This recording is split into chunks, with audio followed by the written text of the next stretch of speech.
네, 김프로입니다. 7월 23일 오후 5시 15분이 지나고 있습니다. 오늘 시장은 어제 미국 시장이 반등이 어느 정도 나와서 단타치기도 좋고 장초에 올라가는 종목 잡아서 단타치기 좋은 장이었던 것 같습니다. 오늘은 일단은 이제 트럼프 대통령 후보의 공약들을 보면서 16년도의 트럼프의 공약과 24년도 현재 트럼프의 공약을 비교해 보면서 어떤 것이 바뀌었고 그리고 어떤 주식을 좀 사야 되는지에 대해서 좀 설명을 드릴 겁니다. 그 후에 이제 오늘 매수 신호 나온 종목들 같이 볼 거고 오늘 이제 종가 베팅 했던 종목들도 다 한번 보도록 하겠습니다. 일단은 45대 대통령 트럼프죠. 17년 1월부터 21년 1월 임기를 시작했고 이 기간 동안 상당한 업적을 남겼습니다. 물론 미국을 제외한 다른 나라에서는 조금 불평 불만도 많이 나오긴 했지만 얘기도 많고 말도 많고 탈도 많았던 대통령이긴 하지만 미국인 입장에서는 자국민 입장에서는 상당히 큰 업적을 세운 대통령이다. 실제로 17년 1월부터 차트를 보면서 말씀드리겠습니다. 임기 시절에 17년 1월부터 대충 찍어보겠습니다. 21년 1월까지 이 상승세는 여기서부터 여기까지인데 이 상승세는 이전에 과거부터 올렸던 상승세를 그대로 더블 이상 단 임기 4년 만에 이렇게 만들었습니다. 그게 어떻게 가능했는지 그리고 16년도 공약은 어떻게 해가지고 앞으로 우리 주식시장 한국 시장에서 어떤 종목들이 상승하고 빠졌는지 그거에 대해서 좀 설명을 드리도록 하겠습니다. 이 공약을 비교하는 목적은 트럼프가 당선되고 증시는 지금까지 유리했던 대상승장을 보여줬죠. 방금 차트에 보시다시피 이 공약들 16년 공약과 24년의 공약을 공통점이나 추가된 내용을 보고 어떤 종목을 봐야 되는지 우리가 매수를 해야 되는지 미리 준비하는 단계라고 보시면 됩니다. 저는 이제 미국 시장이 하락장을 예상을 하고 있기 때문에 이 하락장의 끝은 잡지 못하지만 반등 구간을 미리 해서 중장기 종목을 선정하고 그리고 관심받는 섹터를 미리 뽑아 놓은 다음에 시초 매매든 단타든 종가 베팅이든 그거에 도움이 되기 위해 지금 공약을 비교하면서 앞으로의 시나리오를 짜보는 겁니다. 현재 나스닥 시장이 단기적으로 한파를 만들면서 하락을 보여줬습니다. 만약에 이번 주에 이 저점을 밀고 내려가면은 5파까지 완성이 되면서 꼬리파 만들고 상승이 나올 것으로 보입니다. 다만 이 하락파의 한 파동의 사이클이 전체 큰 그림으로서 하락 1파죠. 하락 1파의 자리라고 보고 있습니다. 지금은 바이든 행정부죠. 지금은 사퇴했지만은 트럼프의 행정부가 들어오기 전까지 트럼프가 만약에 임기 때 바로 이제 대통령직을 수행할 때 그때부터 버라이어티하게 상승세를 노리고 있기 때문에 아마 트럼프가 당선이 돼서 실제로 행정 업무를 하기 전까지는 시장을 많이 빼려고 할 것입니다. 그래야 이제 트럼프가 지지를 많이 얻고 할 거기 때문에 명예욕이 강한 트럼프이기 때문에 그 부분에 있어서 좀 조정을 많이 받을 것이다. 그리고 지금까지 조정 없이 계속 쭉 올라왔기 때문에 건강한 조정이 나와야 또 상승을 한다. 다만 미국 시장이 기침을 하면은 한국 시장은 몸살이 걸린 정도로 심하게 빠지기 때문에 우리는 그 하락장을 대비해서 코스피 차트의 끝은 모르지만 그 부분을 잡아가지고 저희가 이제 했던 방송에서 계속해서 말씀드리는 이런 SK 하이닉스 같은 차트들 매수 신호 나오고 해서 쭉 추세를 다 먹어버리는 그리고 HD 현대 일렉트릭 같은 이런 거죠. 매수 신호 잡아서 저점에서 잡아서 쭉 상승을 먹을 수 있는 이 중장기 포트를 좀 짜보려고 합니다. 그러면은 이제 한번 공약을 좀 비교하면서 말씀을 드려보도록 하겠습니다. 일단 16년도 공약이 저금리 정책이죠. 약달러를 우선시했고 강제로 이제 증시 압박을 했습니다. 금리를 계속해서 낮추라하고 연준을 압박하면서 금리를 인하시키면서 증시를 상승을 시켰습니다.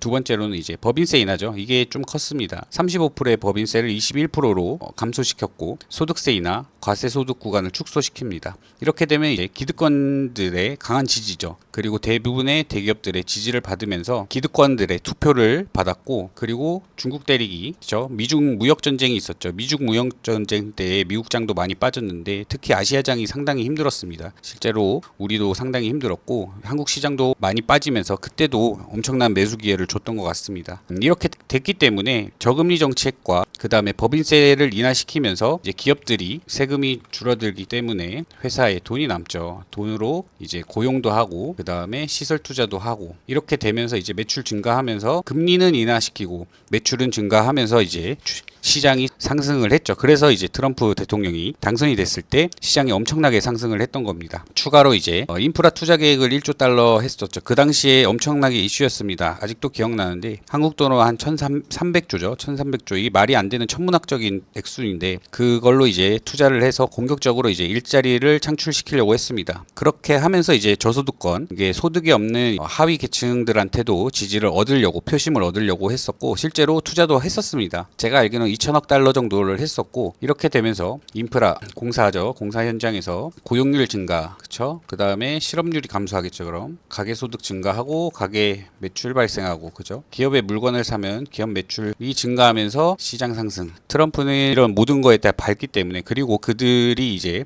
트럼프를 이제 보자는 이제 보좌관들은 아마 개인 투자자들 머리 꼭대기에 있을 겁니다. 어떤 식으로 해서 어떻게 할지 이미 시나리오를 다 짜고 그들만의 방법을 통해서 이런 식으로 이제 시장을 상승시키려고 했었고 실제 공약을 실제 이행을 했습니다. 그 다음에 이제 에너지 보조금 삭감, 석유 관련 사업 지원한다고 하면서 실제로 그렇게 했었습니다. 그리고 지금도 그렇죠. 트럼프가 전기차는 아니다. 내연기관을 선호하고 미국은 주가 상당히 많죠. 뭐 캘리포니아 뭐 등등 여러 주들이 있는데 내연기관을 선호한다고 해서 일부 지지층을 공략한다는 뜻은 디트로이트 같은 주들은 자동차 내연기관의 이제 제조 생산하는 그런 공장들이 많습니다. 그런 이제 노동자들을 위한 지지층 공략이라고 볼 수 있습니다. 그리고 파리 기후 협약을 탈퇴했습니다. 그 다음에 이란 핵 협상 파기하고 침묵이죠. 지금도 그렇죠. 그 다음에 이제 헬스케어 복지 예산 삭감, 이게 16년 공약이었고 실제로 그렇게 이행했습니다. 이행했고 엄청난 증시 상승을 가져왔고 그게 이제 2024년 이번 공약에서는 어떻게 바뀌었는지, 그리고 어떤 주식 섹터를 우리가 봐야 되는지 한국 주식에서 그걸 좀 말씀드리겠습니다. 첫 번째로 역시 저금리 정책 유지, 똑같을 겁니다. 약달러로 하면서 저금리 정책을 유지하면서 똑같이 증시 상승에 상당히 힘을 쏟을 것으로 보입니다. 이렇게 되면은 단기적으로 금리가 낮아지면은 대출이 증가합니다. 대출에 따른 이자가 나오겠죠. 이자 발생 증가. 그럼 단기적으로 금융주들이 상승이 나옵니다. 단기적으로입니다. 왜 그런지 차트를 보여드리겠습니다. 근데 장기적으로는 대출이 증가를 했지만은 대출 이자가 감소하죠. 이렇게 보겠습니다. 계속되는 금리 인하는 대출을 해줬지만 대출 이자가 감소하면서 매출 감소, 금융주 하락. 이렇게 되겠죠. 차트를 보면서 대표적인 거 몇 개만 보겠습니다. 시총상위에서 신한지주 한번 보겠습니다. 2018년, 17년 이때부터죠. 이때 보면은 단기적으로는 상승이 나옵니다. 상승이 나오지만 장기적으로 이제 하락을 크게 보죠. 금리를 계속해서 인하시키다 보면은 대출 이자가 감소하면서 받아야 될 대출 금액이 낮아지기 때문에 매출이 감소하고 기업의 주가가 빠지게 됩니다. 대부분의 금융주들이 트럼프 대통령 임기 때 이런 모습을 보여줬습니다. 실제로 보시면은 이해가 가실 겁니다. 다른 금융지주들 또 보시면은 비슷한 차트를 보여줍니다. 여기서 단기적으로 금리 인하를 계속 때려버리니까 대출 증가하면서 막 들어오다가 장기적으로는 이렇게 빼버리는 그런 모습을 보여주죠. 그러니까 우리는 저금리 정책을 유지하기 때문에 금융주들을 초반에 트럼프 대통령이 만약에 후보가 당선이 된다면은 금융주들 초반에 잘 봐야 될 겁니다. 그 다음에 기존의 21% 법인세에서 이미 35%에서 21% 내렸는데 추가로 15% 인하한다고 했습니다. 추가로 인하. 그러면은 빅테크 성장주들, 시총이 높은 빅테크 성장주들 세금이 줄어들어서 이 비용을 가지고 투자를 할 수 있고 고용을 할 수 있고 시설 투자도 할 수 있고 등등 할 수 있기 때문에 또 한 번의 증시 상승 랠리가 나올 수 있습니다. 그렇기 때문에 우리는 요 부분에 대해서 시장이 어쨌든 지수는 우상향한다를 가정해 놓고 우리는 투자를 하는 거기 때문에 이런 부분에 있어서 인버스 같은 것들, ETF 인버스 같은 주식들은 매수를 하면 안 되겠죠. 증시 상승이 나올 수 있다. 법인세를 더 줄였는데 그러면 세금이 지금 부족하고 계속해서 가계대출이 쌓이고 미국의 부채가 쌓이는데 이걸 어떻게 하냐. 기존에 있던 기존 관세에다가 관세를 계속해서 매겼죠. 우리는 한미 FTA로 인해서 한국은 제외되는 물품이 상당히 많았습니다. 근데 이것도 어떻게 될지 모릅니다. 이제는 기존 관세에다가 플러스 10%입니다. 플러스 10% 관세 추가 부과하겠다. 그리고 이 돈을 가지고 우리 미국 국민들, 미국 주식들, 미국 회사들 법인세를 낮춰줘서 우리 회사들을 키우겠다죠. 대신에 외부에서 들어오는 모든 수입품에 대해서 너네 10% 관세 더 내. 이 돈으로 우리는 세수를 충당할 거야. 요런 식이죠. 요런 식. 그렇기 때문에 중국뿐만 아니라 아시아 시장 모두 그리고 유럽까지도 지금 벌벌 떨고 있는 겁니다. 시장이 좀 많이 얼어붙었죠. 거래대금도 많이 빠지고 그런 상황이고 그 다음에 이제 중국산 물품의 60% 관세 부과. 예전에 2016년도에 공약할 때도 역시 중국 중국에 대한 언플을 하면서 계속해서 발언을 하면서 관심을 많이 끌었습니다. 중국 때문에 우리가 지금 우리 내수 시장이 지금 망해가는 거다. 중국이 너무 값싸지만 품질이 안 좋은 제품들이 들어오면서 우리 시장이 망해가는 거다. 뭐 이런 식으로 해서 중국산 물품에 60% 관세를 부과한다고 합니다. 그러니까 중국 대리가 시작됐고 이걸 생각할 수 있죠.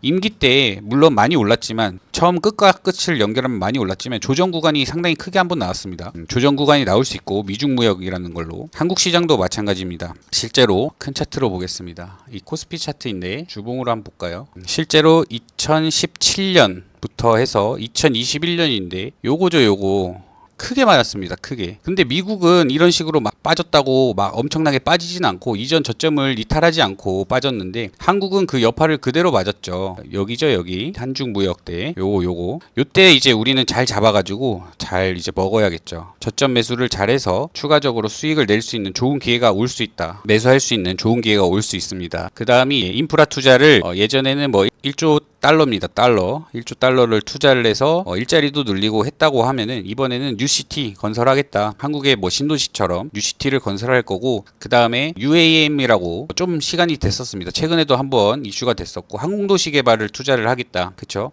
그렇게 되면은 어떻게 될까요? 항공도시 개발을 투자한다고 하면 자동차, 통신사, 뭐 드론 이런 섹터들이 관심을 많이 받을 겁니다. 그리고 뉴시티를 건설한다 하면은 건설, 그쵸? 기계 설비 뭐 이런 쪽도 관심을 많이 받을 거고 실제로 지금 한국 시장이 섹터의 흐름을 본다고 하면은 비슷하게 흘러가고 있습니다. 이미 관심을 받는 섹터들도 있고 그죠? 다만 이제 자동차나 반도체 같은 거는 미국 시장이 단기적으로 하락할 것이라고 예상이 되니까 지금 사지 말고 더 빠졌을 때 더 좋은 가격에서 사자 이겁니다. 그 다음이 6번 친환경이랑 신재생 X 그쵸? 투자 안 하겠다. 싫다 이거죠. 대신에 화석연료 그리고 화석연료 너네 시추할 수 있게 너네 더 뽑아낼 수 있게 예전에 막았던 거 그거 다 제한 풀어줄게 뭐 이런 식으로 나오고 있습니다. 그리고 원자력 아직 지금 못 돌리고 정지한 그런 공장들이 있는데 그거 돌려라. 내가 풀어줄게. 원자력 확대. 그렇게 되면 이제 어떤 이제 가스 그다음 원자력 관련주들이 또 한번 펌핑이 나올 수도 있고 매수세가 몰릴 수 있습니다. 미국에 상장된 종목들부터 먼저 움직이기 시작하겠죠. 이런 것도 준비를 해야 되고 그 다음에 역시 미국 주둔 국방부 중에 미국인들이 너네 나라 가서 지키는데 너네 돈 더 내라 이거죠. 방산주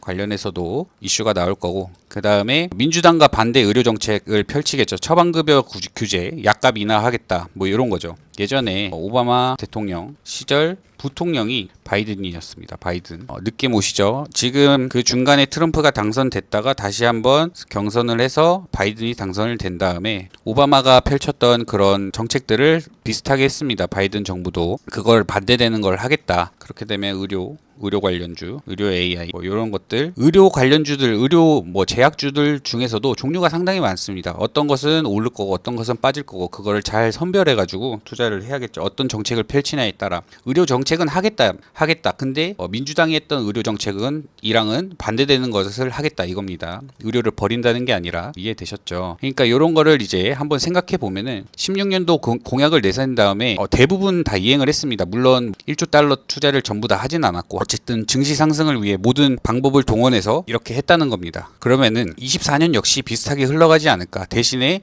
기존 공약보다 기존은 똑같습니다. 포지션, 태도가 똑같다는 거죠. 24년에도 똑같이 할 거다. 근데 조금 더 추가해가지고 좋은 건 더 좋게 하고 나쁜 건 좀 버리고 뭐 이런 식으로 해서 어쨌든 이 모든 것이 증시 상승에 대해서 증시 상승 미국 시장만 이제 좋게 올라갈 것이라고 좀 보고 있습니다. 그래서 상승 랠리가 무조건 올 건데 중간에 조정 구간이 크게 나올 수 있습니다. 역시 뭐 미국이랑 중국 갈등 또 다르게 뭐 지금 사우디도 별로 좋아하지 않죠. 트럼프가 반 사우디 모드라서 뭐 아랍 쪽이랑 뭐 그렇게 해서 무역 전쟁이 날 수도 있고 그리고 인프라 투자 친환경 신재생 실어하고 이제 내연 기관을 더 또 중시해서 제조업도 지수를 끌어올리려 하고 뭐 이런 시도들이 모두 미국 시장을 상승하기 위해 나오는 초석이지 않나. 그래서 기득권자 그리고 돈이 없는 일반 소시민들 일자리가 없는 사람들 대학생들 또는 이제 갓 대학교를 갔던 친구들 일자리가 부족해서 일을 못하는 사람들, 저소득층까지, 기득권층부터 저소득층까지 모두 표심을 받기 위해서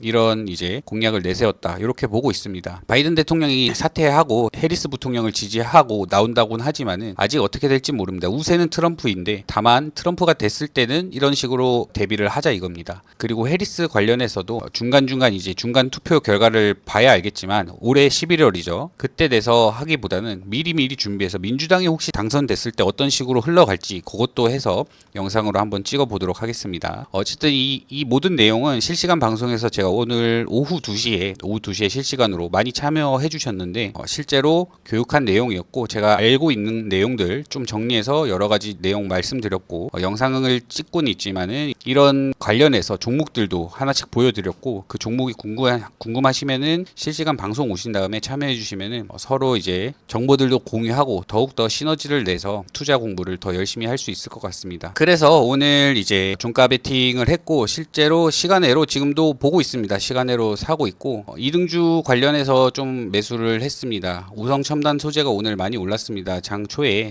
밀어 들어 올리면서 쭉 밀었다가 절반값은 깨지는 않았지만 지지를 받으면서 올라오길래 이등주인 한국 BNC를 매수를 했었고, 마리화나 관련주죠. 이제 요거는 이제 민주당 해리스 관련주, 그 다음에 인벤티지랩도 매수를 했는데, 사실 요거는 이제 이등주라기보다 블루엠텍이 더 거래량이 나오고 했지만 차트상 일단 절반값을 지지하면서 버텼고, 차트상 매수 신호가 나왔습니다. 매수 신호가 나오고, 제가 좋아하는 자리입니다. 요 자리가 고점 라인에 붙여가지고 돌파가 나올 수 있는 자리, 이미 장중에 한번 슈팅이 나왔고, 요 부분에 이제 매수와 매도 손바뀜이 일어났고 물량을 어느 정도 잡아 먹었다고 생각을 합니다. 어제 그래서 실제로 대봉 LS죠. 대봉 LS 매수 신호가 나오고 해서 여기서 이제 종가 베팅을 못 해가지고 시간에 같이 하자 하면서, 시간에 나는 이걸 살 거다 하면서 의견을 제시해드리면서 방송에서 말씀드렸는데 못 샀습니다. 시간에서 막 6% 7% 이렇게 떠버려가지고 못 샀는데 결국에 갭 상승하면서 오늘 29.76%까지 상한가 딱 목전까지 갔다 왔습니다. 종목을 놓쳐서 아쉽고, 그래서 오늘은 이제 비슷한 이 고점 돌파를 할 수 있는 비슷한 차트인 인벤티지 랩을 매수를 했고, 실제 매수 신호 발생, 그 다음에 고점 돌파할 수 있는 포텐이 있고 거래량 상승했고, 삼박자가 딱딱 맞습니다. 그리고 영상을 보신 분들은 아시겠지만 이 파동상 상승 우파 자리에 있다 보고 있습니다. 고점을 돌파했기 때문에 상승 우파가 나올 수 있다 볼 수 있어서 모든 게 딱딱 맞아서 매수를 종가 베팅을 했습니다. 어제 그 매수 신호 나온 종목들 중에도 방송에서는 말씀드렸는데 영상을 따로 찍지는 않았습니다. 나온 종목들에서 대부분 상승이 나왔습니다. 갭상을 했거나 그런 걸 보면은 매수 신호 자체가 승률은 높여준다, 그죠? 상승할 수 있는 힘을 보여준다 이겁니다. 오늘도 HD 현대 쪽이 상당히 또 장 후반에 강세를 보여주면서 올라왔고, 대부분 매수 신호가 나왔습니다. 어제는 진짜 장이 너무 안 좋아서 매수 신호 나온 종목들이 별로 없었고, 이것도 이제 더보기란에 올려드릴 테니까 요 종목들 중에서도 이 매수 신호가 나왔다고 종가 베팅만 하는 게 아니라 앞으로 이제 계속해서 올라갈 거고, 특히 대형주에서는 이 매수 신호를 스윙 관련해서 스윙 대응을 해도 상당히 좋습니다. 뭐 셀트리온 같은 것도 매수 신호 나오고 나서 종가 베팅이 아니라 끌고 가면서 이 봉이 바뀌기 전까지 끌고 가면서 추세를 다 먹어버릴 수 있는 이런 자리들이 나오기 때문에, 그래서 이제 더보기란에 올려드리는 거고, 종가 베팅뿐만 아니라 스윙도 할 수 있고 단타도 할 수 있고 다음날 시초가 매매까지도 할 수 있습니다. 일단은 매수 신호가 나왔고, 매수 신호가 나왔다는 거는 어제보다 봉의 크기가 크고 그 다음에 거래량이 조금이라도 더 붙고 뭔가 재료가 있거나 뭐 이런 식이어야 매수 신호가 나오기 때문에, 이런 거에 대해서 다음날 이제 시초가 매매할 때도 이런 종목들 안에서 거래량이 터지고 종목들 안에서 재료가 살아있는 것들 보시면은 좋을 것 같습니다. 실제로 대부분 이 매수 신호가 나온 종목들이 시간에서도 강세를 보이기 때문에 이런 부분에서 잘 보시고, 영상을 계속해서 보셨으면 아시겠지만 제가 종가 베팅을 하지 말아야 될 종목까지도 설명을 해놨습니다. 매수 신호가 떠도 초보자들은 건들면 안 된다, 뭐 그런 것들 영상 보시면은 좋을 것 같으니까. 그리고 계속해서 9시 전에 장 시작 전에 매수한 종목들도 한번 브리핑 해드리고, 그 다음에 미국 시장 한번 쓱 훑어보고 차트 한번 보고 대응을 하고 있으니까 실시간 방송에 참여하신 다음에 혼자 투자하지 마시고 같이 얘기도 하고 노래도 듣고 의견 공유하면서 공부하면서 투자하실 분들은 구독하시고 알림 설정 받게 하시면은 제가 방송 켰다는 알림이 가니까 그때 참여하셔서 들어오신 다음에 같이 공부를 했으면 좋겠습니다. 이 매수 신호에 대해서 궁금한 거, 아니면은 내가 물려있는 종목들, 그리고 지금 사하고 싶은 종목들, 내가 관심 있게 보는 종목들 질문해 주시면 제가 다 실시간으로 바로바로 답변을 해드리기 때문에, 그런 부분도 질문 있으시면 있으신 분들도 오셔가지고 같이 공유하시면서 공부를 하면은 좋을 것 같습니다. 오늘 시장은 나쁘지 않았고 그 대신에 조금 이제 오후장에는 좀 지루했었는데 시장에 왜곡도 많아 보이고 요즘에는 급등을 하고 급락을 하고 그런 빠르게 움직이는 그런 종목들이 많기 때문에 특히 오전 10시부터 오후 2시까지는 실제로 이제 거래를 안 합니다. 지켜보다가 이제 오후장 또 다시 움직일 쯤에 이제 단타도 해보고 그런 식으로 하고 있으니까 들어오신 다음에 같이 참여하셔서 공부하셨으면 좋겠습니다. 오늘 너무 고생 많으셨고 또 방송에 와주셔서 항상 응원해주시고 얘기도 많이 해주셔서 감사드리고 저는 이제 또 조건 검색식 만들면서 이번 주 안에 장초에 시초가 매매를 할 수 있는 조건 검색식을 계속해서 조건을 추가해서 만들고 있습니다. 그거 완성되면은 커뮤니티 방에 계신 분들에게만 드리려고 합니다. 그래서 하단 댓글 통해서 커뮤니티 들어오시면은 장초 뭐 매매 종목들, 특징주들 그리고 우리가 오늘 봐야 되는 섹터 종목들, 뉴스들 중요한 거 다 공유해드리고 있으니까 같이 참여해주셨으면 좋겠습니다. 오늘도 고생 많으셨고 저는 내일 오전 방송으로 오도록 하겠습니다.